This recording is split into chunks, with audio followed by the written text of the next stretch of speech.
While the Communist Party was a perfect training ground for refining their domestic espionage techniques, the activities that would make COINTELPRO infamous were perpetrated against civil rights groups, starting in the late 50s and continuing through the 60s.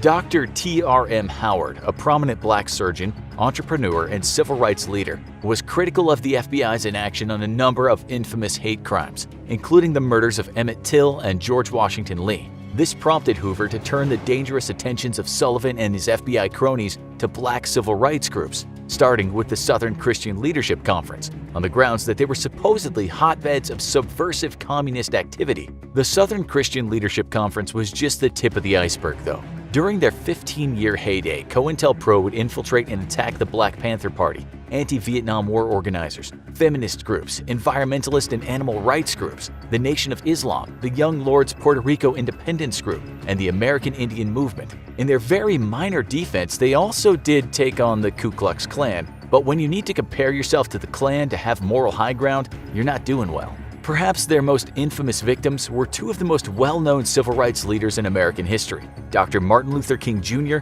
and Malcom X. It all gets a whole lot worse from here.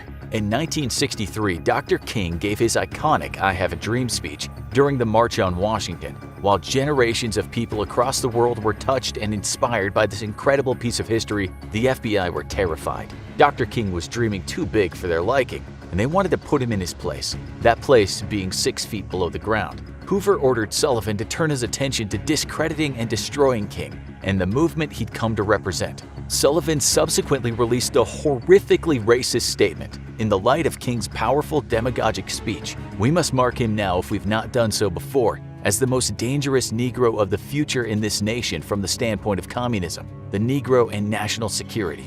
The espionage began. King's home and hotel rooms were bugged, and his phones were tapped. The FBI was listening intently to his every word for blackmail material that they could use to silence King. You're probably asking, silence him? As in pressure him into discontinuing activism and renouncing his beliefs? To which we'd answer, no. They wanted Dr. King to kill himself. In 1964, after years of collecting audio evidence of Dr. King's marital affairs, King was sent a suicide package 2 days before he was supposed to collect his Nobel Peace Prize. The package included copies of the incriminating audio, as well as a truly horrifying letter. The letter, while anonymous, is believed to some to have been written by Sullivan himself. It's a verbally abusive speech that opens with King. In view of your low-grade, abnormal personal behavior, I will not dignify your name with either a Mr. or Reverend or a Doctor, and your last name calls to mind only the type of king such as King Henry VIII and his countless acts of adultery and a moral conduct lower than that of a beast. The letter almost reads like the cruelest internet comment you've ever seen, complete with a plethora of personal insults and spelling errors. And much like an internet troll with a serious mean streak, the letter ends by attempting to pressure Dr. King into committing suicide. It reads, King, there is only one thing left for you to do. You know what it is. You have just 34 days in which to do. This exact number has been selected for a specific reason, and it has a definite practical significance. You are done. There is but one way out for you. You better take it before your filthy, abnormal, fraudulent self is bared to the nation. While for legal reasons they stop just short of saying straight up, kill yourself or we'll humiliate you, the implications are crystal clear. When King didn't give in and take his own life, Cartha DeLoach, the FBI assistant director at the time, began leaking the incriminating evidence to every news outlet imaginable. They were ruthless in their willingness to destroy reputations and lives to achieve their goals, but things were going to get a whole lot worse. While they were trying to manipulate Dr. King into taking his own life, the FBI were stoking the fires of tension among the Nation of Islam and the Organization of Afro-American Unity, both known for their association with civil rights leader El-Hajj Malik el-Shabazz, better known as Malcom X. Through COINTELPRO, the FBI widened the rift between Malcom X and Elijah Muhammad, the leader of the Nation of Islam. After a sustained harassment campaign involving infiltration, rumor mongering, and the artificial elevation of conflict, the disagreements of Malcom X and Muhammad turned deadly, and Malcom X was assassinated by some Nation of Islam gunmen. While the FBI denied direct involvement in the assassination, there's extremely credible evidence that their involvement in exacerbating the conflict led to the murder. As the 1960s drew on, the FBI intensified its COINTELPRO operations against prominent civil rights groups, Dr. King and his associates in particular. This project was known as COINTELPRO Black Hate. According to a 1968 FBI memo, they feared that Martin Luther King Jr. was becoming a kind of messiah figure and would unite the various disparate civil rights groups into a force that could truly be reckoned with. If Dr. King ever decided to reject nonviolence and lead to an armed revolt, they would be in serious trouble. King was public enemy number one, but prominent members of groups like the Black Panthers weren't far behind. All of them had to go.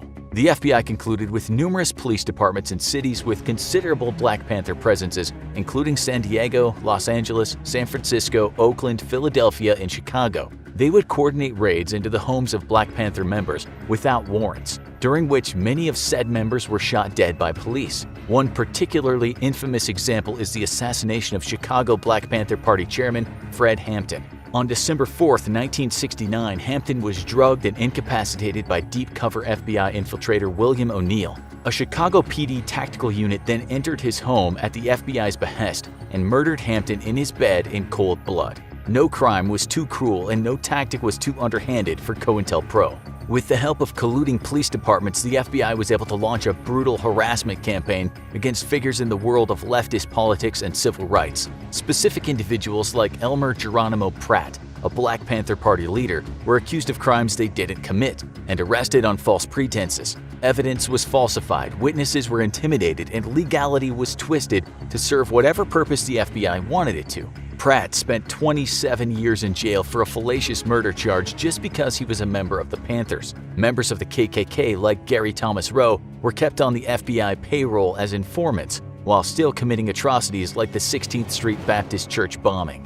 And this wasn't an isolated incident. Under COINTELPRO, it was clear that the FBI preferred hardline white supremacist groups to black liberation movements. They funded and supported former members of the 1960s far-right group the Minutemen in their goal to create this secret army organization, essentially a militant terrorist cell that fought against civil rights groups with tactics of intimidation and outright violence. Hundreds, if not thousands, of potential enemies of the FBI were spied on with everything from wiretaps to direct stalking techniques. They even teamed up with the CIA in 1967 as part of their own domestic spying project, Operation Chaos. The COINTELPRO reign of terror would consume the whole decade, a decade mostly known for flower power, free love, and imported British rock. The whole program was so sprawling that even figures like James Baldwin, Ernest Hemingway, and Muhammad Ali were on their list of enemies. Incidentally, Muhammad Ali ended up being a major force in the end of the COINTELPRO operations, as his 1971 fight with Joe Frazier acted as a form of cover,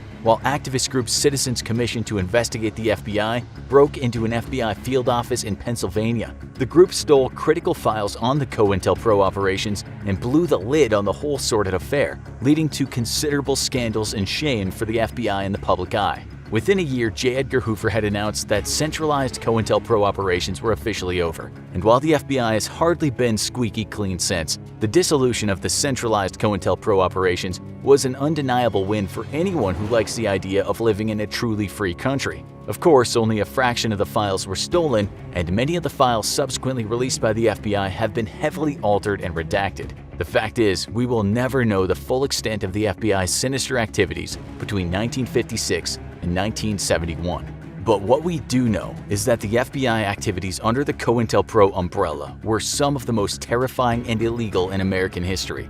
Groups who were simply exercising their quintessentially American First Amendment rights were attacked, defamed, arrested, and dissolved. And the people who formed these groups were at best threatened and manipulated, and at worst murdered and pressured towards suicide. We wish we could give you a more comforting ending, but instead, we'll leave you with two questions. What are the chances that COINTELPRO was an isolated incident? And what else have the FBI done that we don't even know about?